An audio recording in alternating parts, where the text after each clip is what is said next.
আসসালামু আলাইকুম প্রিয় শিক্ষার্থী, তোমরা আশা করি সবাই ভালো আছো। আমি জিয়াদ খান অনলাইন ক্লাস নিয়ে আসছি ইউটিউব চ্যানেল খান ম্যাথ পয়েন্ট। আজকে তোমাদের আলোচনা করব গণিত বিষয় নবম শ্রেণী। নবম শ্রেণী গণিতের গুরুত্বপূর্ণ একটা অধ্যায় আছে, অধ্যায় 4 অধ্যায়ে আছে আমাদের আলোচনার বিষয় সূচক ও লগারিদম। তো সূচক ও লগারিদমের অধ্যায় 4-এর ক্ষেত্রে আমরা অনুসারে 4.1 আলোচনার বিষয় আছে সূচক। তো সূচকের অধ্যায়টা আমরা আলোচনা করব। ফার্স্ট আমরা জানি সূচক কি। সূচক হলো কোনো রাশিতে একই উৎপাদক বা একই সংখ্যা যতবার গুণ আকারে থাকে তাকে ওই উৎপাদক বা সংখ্যা সূচক বলে। ওই উৎপাদক বা সংখ্যাকে বলা হবে ভিত্তি। দেখা যাক যেমন রাশি আছে 2 × 2 × 2 × এটা এই রাশিটার হিসাবে আমরা দেখতেছি উৎপাদক সব ক্ষেত্রে 2 একই বা একই সংখ্যা 2 গুণ আছে কতবার 1 2 3 4 বার। আমরা প্রশ্ন বলছি যতবার গুণ আকার থাকে, এখানে যেহেতু 2 গুণ আছে 4 বার, ওই 4ই হচ্ছে কি 2 এর সূচক। আর এই উৎপাদক বা একই সংখ্যা 2 এটা হচ্ছে কি ভিত্তি। তো আমরা এটাকে লিখতে পারি 2^4 একটি সূচকীয় রাশি বলি। এখানে আমরা লিখে নিচ্ছি সূচকীয় রাশি বলতে আসলে কি বুঝি। সূচকীয় রাশি বলতে আমরা বুঝি যেখানে সূচক ও ভিত্তি সম্মিলিত রাশিকে আমরা সূচকীয় রাশি বলি। তো এখানে সূচকের রাশিও লেখার কিছু বৈশিষ্ট্য আছে আমাদের। এটি n, এখানে n সূচক, n যদি ভিত্তি হয়, এখানে বিশেষ ক্ষেত্রে আমাদের n belongs to q দিয়ে আমরা বোঝানো হয়েছে মূলক সংখ্যা, আর a belongs to r, এটা হচ্ছে বাস্তব সংখ্যা। আমরা যেহেতু তোমাদের মাধ্যমিক লেভেলের যে সূচকগুলো করতেছি অমূলক সংখ্যার সূচক আছে, সেক্ষেত্রে আমাদের মাধ্যমিক লেভেলে অমূলক সংখ্যার সূচক আলোচনা করা হয় না, এবং আমরা এখানে বাস্তব সংখ্যার সূচক এবং স্বাভাবিক সংখ্যার সূচক নিয়ে আলোচনা করব। এখন দেখা যাক সূচকের কিছু সূত্রগুলো এক পাশে লিখে রাখছি। সূচকের সূত্রগুলিগুলো কিভাবে দেওয়া আছে আমরা সেটা একটু দেখবো, এবং কিভাবে আসছে সেই প্রকারটা আমরা দেখে নেব, যাতে করে সূচকের সূত্রগুলি আমাদের আজীবন মনে থাকে এবং অঙ্ক প্রয়োগের ক্ষেত্রে সূত্র প্রয়োগ করতে পারি। বীজগণিতের অঙ্ক ক্ষেত্রে সবসময় মাথায় রাখতে হবে যে সূত্র যত বেশি আমি জানবো, সূত্রে জানার থেকে আমার জানতে হবে সূত্রের প্রয়োগটা, কলা কৌশলটা। এখানে আমাদের প্রথম সূত্র একে দেওয়া আছে a to the power m into n। এখানে সূচক একে কি আছে m into a to the power n। এই সূচকে এরিয়া বোঝানো হয়েছে, দেখো দুটার ভিত্তি একই কিন্তু সূচক দুটো ভিন্ন। যখন ভিত্তি একই থাকে সূচকটা কি হয় যোগ আকারে আসে। এবং কিভাবে আসে, ধরো এখানে এই সংখ্যা আছে, আমি যদি এরকম ধরতাম 3 to the power 4 into 3² এখানে 3 ভিত্তি একই গুণ আকারে আছে। তো আমরা সূচক এবং সূচকের সংখ্যা থেকে কি জানি 3/4 মানে কি এই 3 কতবার গুণ আছে 4 বার, 3 into 3 গুণ এখানে 3 কতবার গুণ আছে 2 বার। তো আমাদের সূচকের ধর্মটা কি ছিল, একই সংখ্যা একই উৎপাদক যত সংখ্যকবার গুণ থাকবে ওইটি তার সূচক। তো এখানে 3 1 2 3 4 5 6, তাহলে এই তিনটা কত সংখ্যকবার গুণ আছে 6 সংখ্যকবার গুণ আছে বা 6 বার গুণ আছে। অর্থাৎ এটা সূচকীয় রাশিটা হবে কি 3 to the power 6।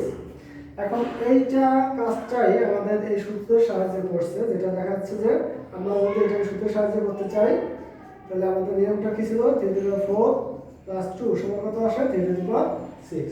তো এইভাবে আমাদের এই সূচকের সূত্রাবলীটা আমাদের a to the power m into a to the power m সমান a to the power m + 1 লেখা যায়। এবার আমরা দেখি সূচকের ভাগটা কি আসে। সূচকের ভাগের ক্ষেত্রে সূচকের দুই নম্বর a to the power m ভাগ a to the power m ভাগ হলো কি m - এখানে কথা শর্ত হবে কি m অবশ্যই m থেকে যখন বড় হবে। সূচকের ভিত্তি একই আছে, ভাগ আছে, সূচকটা কি বিয়োগ হবে। এখন আমরা ভাগটা দেখি, এটা আমরা ধরে নেই যে 3 5 আছে ভাগ 3 স্কয়ার আছে।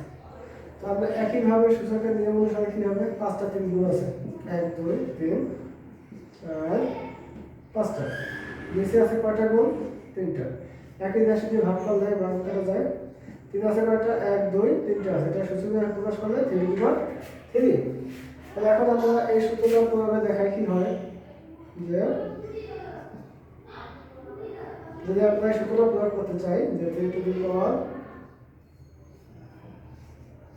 3 ভাগ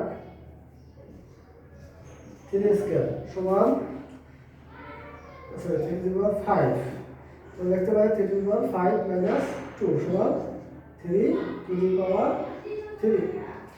তো আমাদের কি এটা একই আসে না? তাহলে আমরা সূত্রটা ভাগ করতে না কিভাবে সেটা আসছে। এখন যদি আমাদের এই মানটাই যদি আমাদের আসতো যে ভাগ ঠিক আছে যদি বলেন ভাগ যদি বলেন কিন্তু শর্ত এরকম হইতো যে এরটা বড় হইতো যদি নিজের মানটা বড় হইতো সূচকটা এর থেকে বড় হইতো তাহলে সূচকটা আসতো n মাইনাস n। তো এই সালে আমরা এটা করে নেই ধরো 3/5 আছে।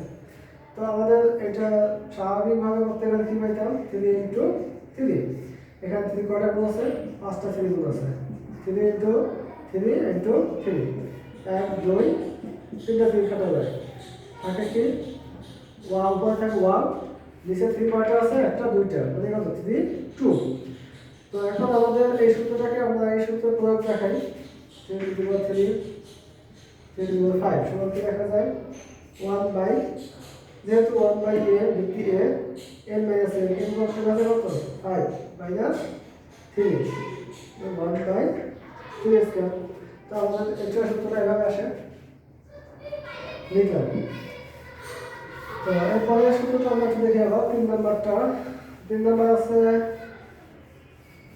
4 নাম্বারটা দেখবো 4 কি আছে n এটা সমান আছে n 4 নম্বরে দেখো এখানে সূচক হলো n সূচকের যে রাশিটা তার উপর পাওয়ার আছে কত n। এখানে আমরা দেখা যাচ্ছে যে সূচকের পাওয়ারের সাথে n এর সাথে কি n গুণ হয়েছে।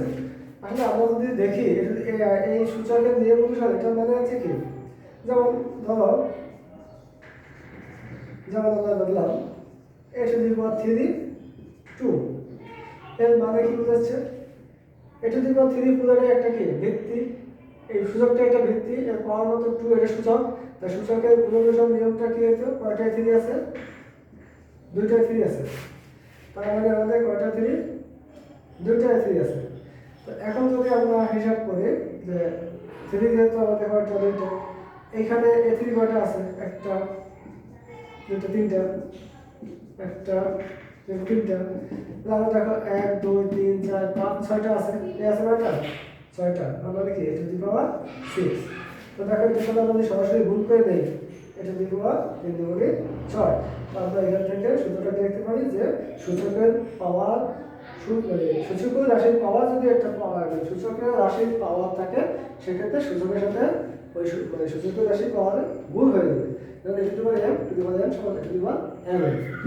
তো 5 নম্বর প্রপার্টিসটা কি আছে তো 5 নম্বর প্রপার্টিসটা আছে ab to the power n সমান ab to the power n equal to a to the power n into b to the power n। আসলে আপনাদের এখানে যদি পার্থক্য লক্ষ্য করতেছি যে ভিত্তি আছে কত ab আমাদের ভিত্তি দুটো ভিন্ন থাকা সত্ত্বেও সূচক দুটো কি সূচকটা কি আছে একই আছে n।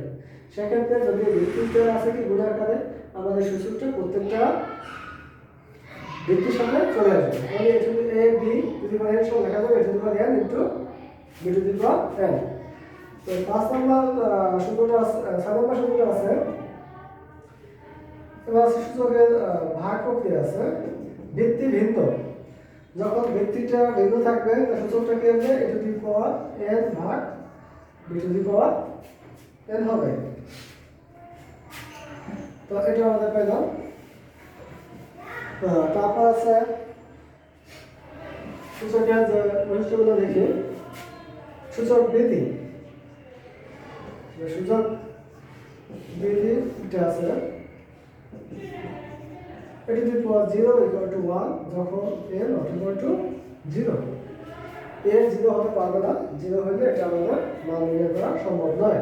e to the power 0 equal to 1 হবে e to the power 0 কিভাবে আসে আমরা একটা সংখ্যা ভাগ করি আমরা যে প্রথম দিনে যে বৈশিষ্ট্য করছি যে ভাগের সময় কি হয় পাওয়ার বিয়োগ হয় যেমন আমরা 3 ভাগ 3 করলাম তো স্বাভাবিকভাবে প্রত্যেকটা ক্ষেত্রে কি পাওয়ার এক আছে না এক আছে আমাদের দুই নম্বর যে বিধিটা ছিল সূচকে ভাগ করলে পাওয়ার বিয়োগ হয় তো 1 বিয়োগ 1 বিয়োগ করলে কত আসে 3 বা 0 আমরা যদি চিন্তা করি এটা ভাগ করতাম বা কাটাকাটি করতাম তাহলে কি করতাম যে ক্ষেত্রে 3 এর সমান 3 এর 1 তো আমরা এটা থেকে 0 সমান 1 কিভাবে আসে দেখলাম দুই নাম্বার বিধিটা হচ্ছে এটা যদি 1 মাইনাস n সমান আছে 1 বাই এটা হলো n এখানে সত্য হলে n নট ইকুয়াল টু 0 কারণ a 0 হয়ে গেলে এটা অসংজ্ঞায়িত হয়ে যায় তাই এই মানটা 0 হতে পারবে না তো এখন এই মানটা সেম ভাবে যদি চিন্তা করি এটা যদি পর a ভাগ এটা যদি n দিলাম এর অন্য ভাগ দিলাম কিন্তু আসলে কি এটা যদি আমরা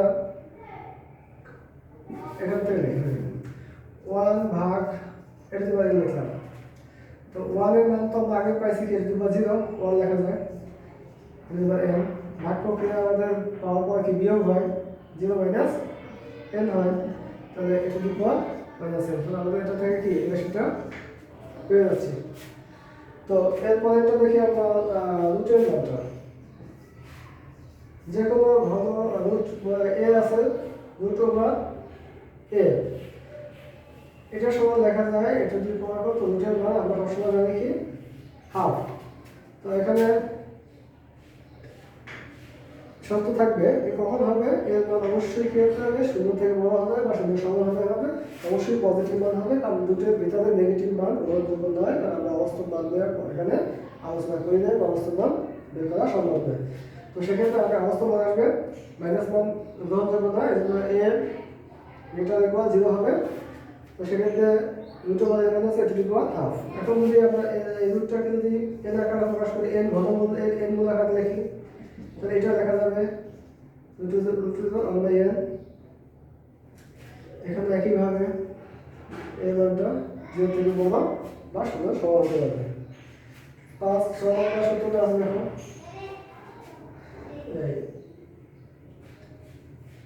এর মান যদি আমাদের পজিটিভ হয় শূন্য থেকে বড় হয় এর নট ইকুয়াল টু যদি 1 হয় এই শর্তে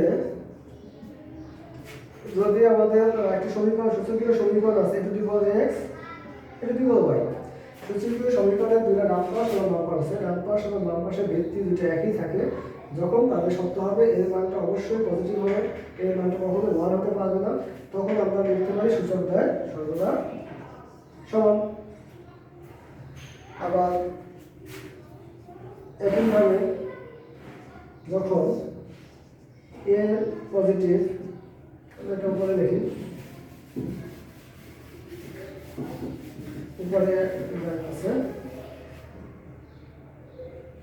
এটা আমরা লিখব যখন a পজিটিভ এবং b ও পজিটিভ হবে শর্তটা কি থাকবে শর্ত হলো b পজিটিভ শর্তে এটা যদি পাওয়ার x b to the power x এখানে দেখা যাচ্ছে যে দুটো ভিত্তি ভিন্ন সূচক কিন্তু একই সূচকের সমীকরণ দ্বারা ভিত্তি ভিন্ন সূচক একই সেই ক্ষেত্রে দুটো অবশ্যই ধনাত্মক সংখ্যা হতে হবে এবং পজিটিভ করতে হবে তখন আমরা কি বলতে পারি যে a equal to b লিখতে পারি তো আজকে আমরা সূচকীয় সূত্র ও ধর্মাবলী সম্পর্কে জানলাম এখন আমরা আগামী ক্লাসে এই সূচক নিয়ে সূচকের যে সমস্যাগুলো আছে এই সমাধানগুলো আলোচনা করার চেষ্টা করবো ইনশাআল্লাহ আপনাদের ক্লাস দেখার জন্য অনুরোধ থাকলো